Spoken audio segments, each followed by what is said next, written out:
LG decided to begin a new device lineage this year with a phone that has a great camcorder mode, a second screen, and a body to kill for. Or rather, it's kinda tough to kill. But a lot of everything else, well, as they say, the more things change, the more the G4 stays the same. I'm Jules Wong with Pocket Now, and we're asking what the big deal is with the LG V10. This is our video review. Full disclosure, we tested a South Korean demo unit in Romania for several days and then also bought our own T-Mobile device and have had the chance to roam around Greater Boston with it, though we had to replace it once during our test period, and you'll see why in just a second.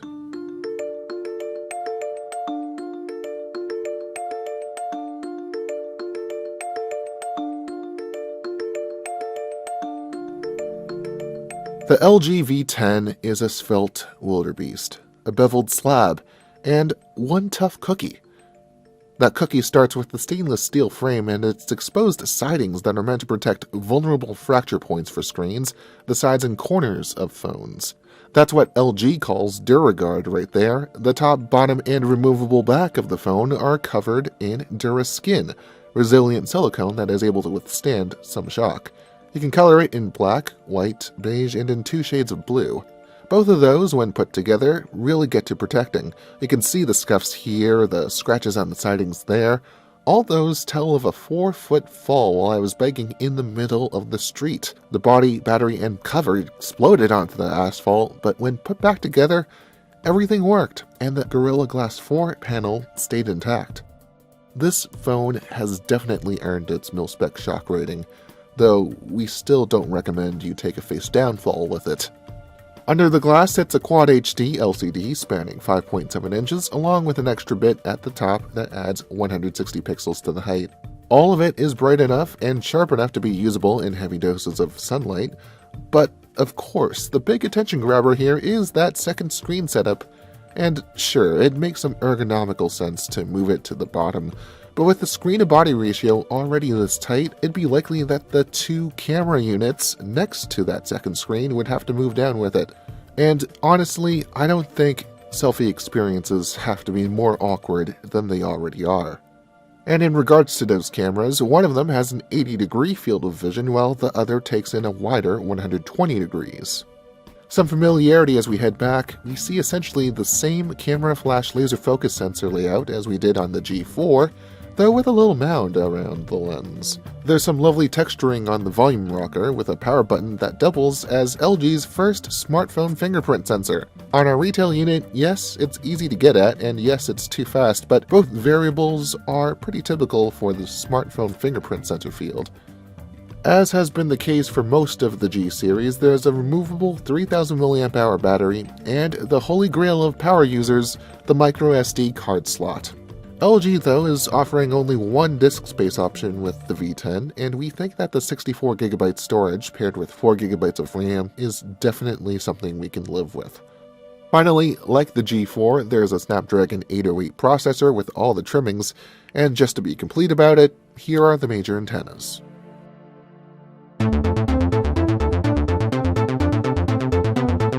LG's general software hasn't gotten any better or worse from the G4, even though it has the extra .1 upgrade on the Android side.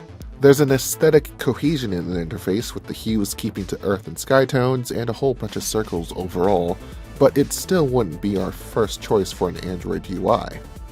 Keyboard height toggles have been moved to a settings menu, thus preventing accidental adjustments.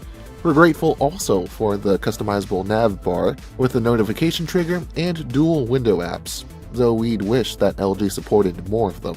After all, it's 2015, and another Korean OEM isn't resting on its laurels. Of course, we'd be remiss to neglect how that second screen figures into the UX.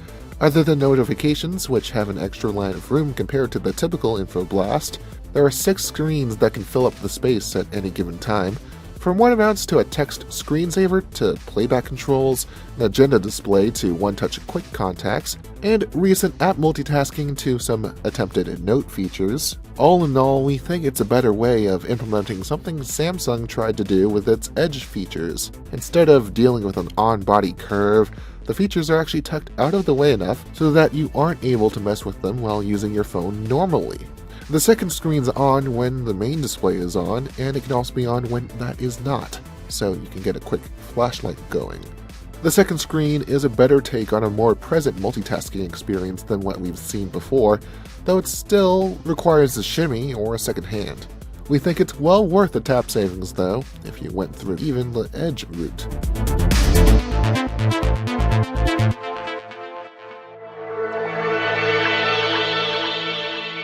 The camera picture hasn't changed much since the G4, at least physically on the rear.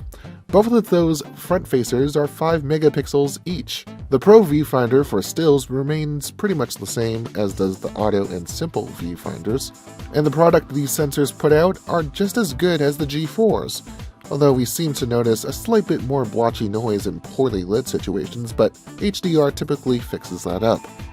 Focus can be a little tricky to hunt for in dim situations with long-distance contrast, even with that laser. All that said though, in most bright and dark conditions, you're going to get a great picture. The new and neato Snap Mode lets you record and stitch video clips from all 3 cameras to create a crazy montage up to 60 seconds long, and also a quick video editor is included with granular speed controls and automatic montage condensation. These tools are pretty elemental, but it's more than what the average device offers, and we're grateful for them.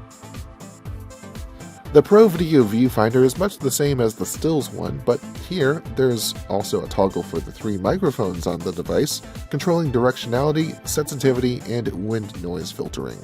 Honestly, the sound isn't anything to write home about. If you're using the phone to shoot a serious video, you'd probably bring your own equipment anyway. Other points of granularity like the frame and bitrate as well as a cinematic ratio for 1080p shooting actually proves to be very useful for the inner filmmaker in us. OIS and pan and scan at 1080p can do wonders for sharp tracking shots, walking, and also for most pans and tilts. However, like the G4, if you rock the boat too hard, even with OIS, you'll get warped patches here and there. Not so good for the queasy viewer. But it's not particularly bad. Rolling shutter is handled better than most other phones, and it certainly isn't a deal breaker. You'll also have to take note of the latency in the viewfinder while shooting, which can be as much as half a second. But the V10 really shoots great video if you take care with it, like a regular camera. You could say the same about the G4, but having more control over what you're shooting definitely helps. And to that, it's the V10 that gets the point here. Data speeds have been decent across our testing in Romania and the US. Call quality is of the norm. There's 32-bit DAC support for lossless audio files, but on our judgment with studio monitors, we haven't been able to tell any superiority in clarity. The speaker on our retail unit is adequately loud, but it has a tendency to ebb in volume for a few seconds, especially if you've been blasting the unit for a while. It's a peculiar and rather disappointing bug that hasn't shown its face in our review unit.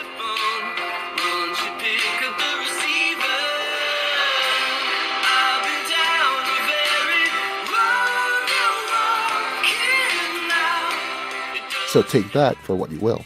On the software side, the device does pass our gaming tests with flying colors. Heat is better dispersed throughout the massiveness of the V10, and it helps that the grippy silicone pattern keeps your tack in the face of sweat. Enough about your endurance, what about the phones? In a word, meh. Our South Korean review unit was plagued with issues that hobbled screen-on usage to barely an hour. Our American retail unit was a little more forgiving, with very frequent usage and either a lot of streaming radio or video shooting. We've gotten 3 to 4 hours of screen time per charge. There are a couple of ameliorating factors here. One of them is Quick Charge 2.0, where the best that we've seen it fill an empty tank is about an hour.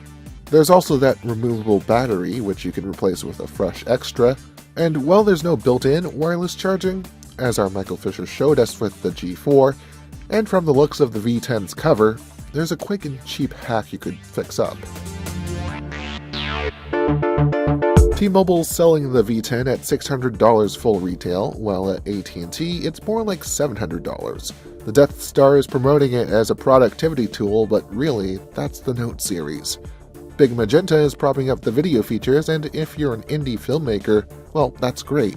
But while it helps you, me, and the rest of us at Pocketnow to frame the phone for one special use that a certain niche would come to, we think that LG had a great baseline for a phone that it added a lot of thoughtful features to. Everyone can use a little more drop insurance in life, everyone could afford to save a bit of app hassle, and everyone would definitely like more time off the wire. Now, you could save at least $100 and get a Moto X or HTC One A9 and not get any of those features. And if you spend an extra few bucks, you'll be getting a base model Note or iPhone. And there isn't anything base model about the V10. At a midway price point, you're buying the most you can get out of an LG smartphone, and that's certainly no compromise. This review has been a long time coming, and we certainly thank you for being patient with it. If you liked it, well, give us the thumbs up and subscribe if you haven't already. Also, follow us on our social media pads where we are at Pocketnow and I'm at Greenpoint0 on Twitter. For all of the Pocketnow team, I'm Jules Wong. There's more later.